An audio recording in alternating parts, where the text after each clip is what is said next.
नमस्कार, मी विलास बडे. न्यूज 18 लोकमतच्या महाराष्ट्राचा मुद्दा या बुलेटिनमध्ये आपल्या सगळ्यांचं स्वागत. खासदार छत्रपती संभाजीराजे सध्या विविध राजकीय नेत्यांच्या भेटीगाठी घेत आहेत आणि त्यांनी काही वेळापूर्वीच राज्याचे मुख्यमंत्री उद्धव ठाकरे यांची वर्षा निवासस्थानी भेट घेतली. यावेळी या चर्चेसाठी अशोक चव्हाण आणि राज्याचे महाधिवक्ता आशुतोष कुंभकोणी हे सुद्धा उपस्थित होते. तर त्याआधी मराठा आरक्षणाच्या मुद्द्यावरून खासदार संभाजीराजेंनी विरोधी पक्षनेते देवेंद्र फडणवीसांची भेट घेतली. यावेळी त्यांनी मराठा समाजाची स्थिती फडणवीसांना सांगितली. आरक्षणाच्या मुद्द्यात माझं तुझं न करता सगळ्यांनी एकत्र येऊन आरक्षण मिळवून देण्यासाठी प्रयत्न करावेत अशी विनंती त्यांनी केली आहे. आज त्यांनी काँग्रेसचे नेते बाळासाहेब थोरात यांचीही भेट घेऊन त्यांच्याशी चर्चा केली. त्यानंतर संध्याकाळी 5 वाजता पत्रकार परिषदेत ते आपली भूमिका स्पष्ट करणार असल्याचं कळतंय. त्यामुळे त्यांच्या या पत्रकार परिषदेकडे सध्या महाराष्ट्राचं लक्ष लागलंय.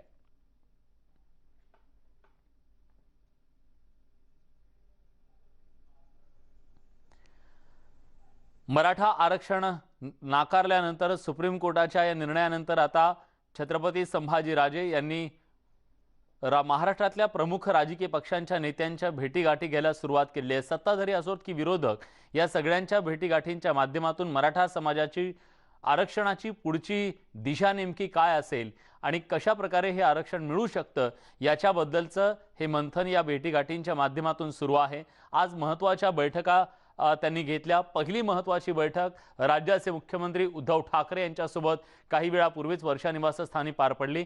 त्यानंतर सकाळी ते पोहोचले होते राज्याचे विरोधी पक्षनेते देवेंद्र फडणवीस यांच्या भेटीसाठी.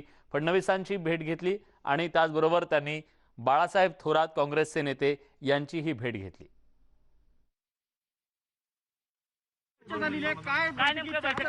तुमचा निर्णय आता काय आहे? मुख्यमंत्री आणि उपसमितीचे अध्यक्ष अशोकराव चव्हाण तिथं होते. एजी कुंभकोणी होते. कायदेशीर बाबीत अनेक आमच्या चर्चा झाल्या की कुठली कायदेशीर बाबच्या माध्यमातून आरक्षण आपल्याला मिळू शकते. अडचणी हे निश्चित आहेत, पण त्यातनं मागं काय काढता येईल हा त्यात अनेक आमच्या चर्चा झालेल्या आहेत. दुसरा विषय की सगळे पक्षातील प्रमुख हे एकत्र कसं येता येईल त्याच्या बाबतीत ही चर्चा झाली. एकंदरीत हाच विषय होता. दुसरा माझा राज्याभिषेक सोहळ्याचा विषय होता. राज्याभिषेक विषयाच्याबद्दल थोडे गटकोट किल्ल्यांचा विषय होता, जे आजचा विषय तुमचा नाही येतो. पण एकंदरीत मला वाटते की जे मी आशेने इथं आलो आहे त्याप्रमाणे गोष्टी सगळ्यात चालू आहेत. पण पत्रकार परिषदेमध्ये मी बाकीचं सगळं सविस्तर बोलेन. मराठा समाजाला आरक्षण मिळावं यासाठी काय नवीन? मी 5 वाजताच्या प्रेस कॉन्फरन्समध्ये मी सविस्तर बोलेन आणि तिथं काय प्रश्न असतील तर आपण विचारू.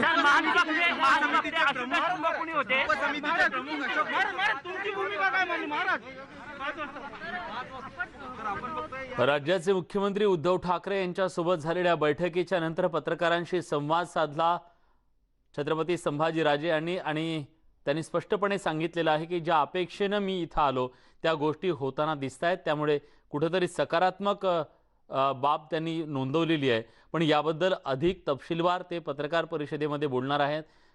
संध्याकाळी 5 वाजता त्यांची पत्रकार परिषद होणार आहे आणि या पत्रकार परिषदेत ते नेमकी काय भूमिका जाहीर करतात हे पाहणं महत्त्वाचं आहे. आतापर्यंत त्यांनी प्रमुख राजकीय नेत्यांच्या भेटी घेतल्या. राज्यातले सर्वात वरिष्ठ नेते राष्ट्रवादी काँग्रेसचे सर्वेसर्वा शरद पवार यांची त्यांनी भेट घेतली. त्यानंतर मनसे अध्यक्ष राज ठाकरेंची भेट घेतली. राज्याचे मुख्यमंत्री उद्धव ठाकरे, विरोधी पक्षनेते देवेंद्र फडणवीस, बाळासाहेब थोरात काँग्रेसचे नेते, या सर्व राजकीय नेत्यांच्या भेटीगाठी घेतल्याच्या नंतर आता संध्याकाळी 5 वाजता अगदी थोड्याच वेळामध्ये 1 तासाभरामध्ये त्यांची पत्रकार परिषद पार पडणार आहे. या पत्रकार परिषदेमध्ये संभाजीराजे छत्रपती नेमकी काय भूमिका जाहीर करतात हे पाहणं अधिक महत्त्वाचं असेल. सुप्रीम कोर्टानं मराठा आरक्षण नाकारल्याच्या नंतर मराठा समाजामध्ये प्रचंड अस्वस्थता आहे आणि त्या अस्वस्थतेला वाचा फोडण्याचं काम सुद्धा त्यांनी केलेलं आहे आणि नेत्यांपर्यंत ही अस्वस्थता पोहोचवण्याचं काम छत्रपती संभाजीराजे करतात. उदय जाधव आपले प्रतिनिधी आता आपल्या सोबत आहेत. उदय, ज्या भेटीकडे सगळ्या राज्याचं लक्ष लागलेलं होतं, कारण मराठा समाजाच्या मनात अस्वस्थता आहे प्रचंड, आणि आज हीच अस्वस्थता घेऊन संभाजीराजे छत्रपती हे मुख्यमंत्र्यांपर्यंत पोहोचलेले होते. या दोन महत्त्वाच्या नेत्यांमध्ये आज नेमकी काय चर्चा झालेली असेल, त्याचे काही तपशील मिळू शकलेत का? विलास, नुकतीच खासदार संभाजीराजे छत्रपती यांनी मुख्यमंत्री उद्धव ठाकरे यांची वर्षा निवासस्थानी भेट घेतलेली आहे. जवळपास 50 मिनिटं बैठक जी आहे ती झालेली आहे आणि 50 मिनिटाच्या बैठकीमध्ये उपसमितीचे अध्यक्ष, मराठा आरक्षण उपसमितीचे अध्यक्ष अशोक चव्हाण आणि त्याचबरोबर राज्याचे महाधिवक्ता आशुतोष कुंभकोणी हे देखील या बैठकीला उपस्थित होते. एकूणच गेल्या 1.5 वर्षामध्ये राज्याने मराठांना आरक्षण मिळावं यासाठी काय न्यायालयीन लढाई लढलेली आहेत, पुढे नेमकं काय करणार आहेत राज्य सरकार, या संदर्भात प्रामुख्याने चर्चा झालेली आहे. स्वतः खासदार संभाजीराजे छत्रपती यांनी देखील आता थोड्याच वेळापूर्वी प्रसिद्धी माध्यमांना जी माहिती दिलेली आहे त्यानुसार मुख्यमंत्र्यांशी माझी सविस्तर चर्चा झालेली आहे. पुढे नेमकं राज्य सरकार मराठा समाजाला आरक्षण मिळवण्यासाठी काय प्रयत्न करणार आहेत, काय पुनर्विचार याचिका सुप्रीम कोर्टात पुन्हा एकदा दाखल करणार आहे, त्यासाठी पूर्वतयारी काय असणार आहे, या संदर्भात सखोल चर्चा जी आहे ती झालेली आहे. मात्र या सर्व राजकीय भेटीनंतर, कारण मराठा समाजाने त्यांचे संपूर्ण अधिकार, निर्णय घेण्याचे अधिकार हे खासदार संभाजीराजे छत्रपती यांच्याकडे दिलेले आहेत. त्यानुसार खासदार संभाजीराजे छत्रपती हे गेले काही दिवस सर्वच पक्षातले राजकीय नेत्यांशी भेटीगाठी घेत आहेत. आज त्यांनी मुख्यमंत्री उद्धव ठाकरे यांची अंतिम भेट घेतलेली आहे आणि त्यानंतर आता पुढील काही मिनिटात, साधारणतः तासाभरानंतर ते पत्रकार परिषद घेणार आहेत. या पत्रकार परिषदेमध्ये खासदार संभाजीराजे छत्रपती हे त्यांची पुढची निर्णायक भूमिका जी आहे ती जाहीर करणार आहेत. महाराष्ट्राच्या राजकारणामध्ये एक राजकीय स्थित्यांतर येते का हे आपल्याला पाहावं लागणार आहे, कारण जी सूत्रांकडून माहिती मिळते त्यानुसार खासदार संभाजीराजे छत्रपती हे त्यांच्या भाजपच्या राज्यसभा खासदार म्हणजे सदस्य पदाचा राजीनामा देतील आणि एक नवीन पक्षाची स्थापना करण्याचा मनोदय जो आहे तो त्यांच्या मनामध्ये असल्याची माहिती जी आहे ती सूत्रांकडून मिळते. नेमकं काय भूमिका जाहीर करता याकडे संपूर्ण मराठा समाजाचंच नव्हे तर संपूर्ण महाराष्ट्राचं लक्ष लागलेलं आहे. कारण जर का राजकीय पक्ष स्थापन केला तर नक्कीच महाराष्ट्राच्या राजकारणामध्ये एक नव्या राजकीय पक्षाचा उदय होईल आणि तो पुढील राजकारण जे कसं करणार आहे याकडे सर्वांचं लक्ष लागणार आहे. महाराष्ट्रामध्ये सर्वाधिक संख्या असलेला समाज हा मराठा समाज आहे. त्यामुळे या मराठा समाजाचं नेतृत्व करणारे जे नेते आहेत ते त्यांचा राजकीय पक्ष स्थापन करतील आणि हा राजकीय पक्ष नेमकं या समाजाला पुढील राजकीय दिशा काय दाखवणार याकडे संपूर्ण महाराष्ट्राचं लक्ष लागून असणार आहे. यानंतर राज्य सरकारकडनं काय प्रतिक्रिया मिळते का हे देखील आपल्याला पाहावं लागणार आहे. खास करून मराठा आरक्षण उपसमितीचे अध्यक्ष अशोक चव्हाण हे प्रसार माध्यमांशी येऊन बोलतील असं सांगितलं जात आहे.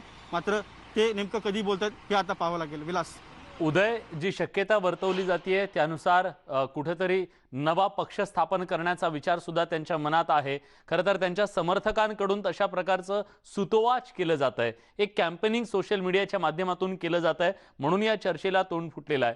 पण प्रश्न हा निर्माण होतो की महाराष्ट्रातला सर्वात बलाढ्य समाज म्हणून मराठा समाजाकडे पाहिलं जातं. अशा समाजाचं नेतृत्व करण्यासाठी किंवा त्यांचे प्रश्न सोडवण्यासाठी जर एखादा पक्ष स्थापन झाला तर त्याचे महाराष्ट्राच्या आत्ताच्या प्रस्थापित राजकारणावरती नेमके काय परिणाम संभवतात? विलास, मोठे परिणाम संभवू शकतात. कारण मराठा समाज हा साधासुद्धा समाज नाही.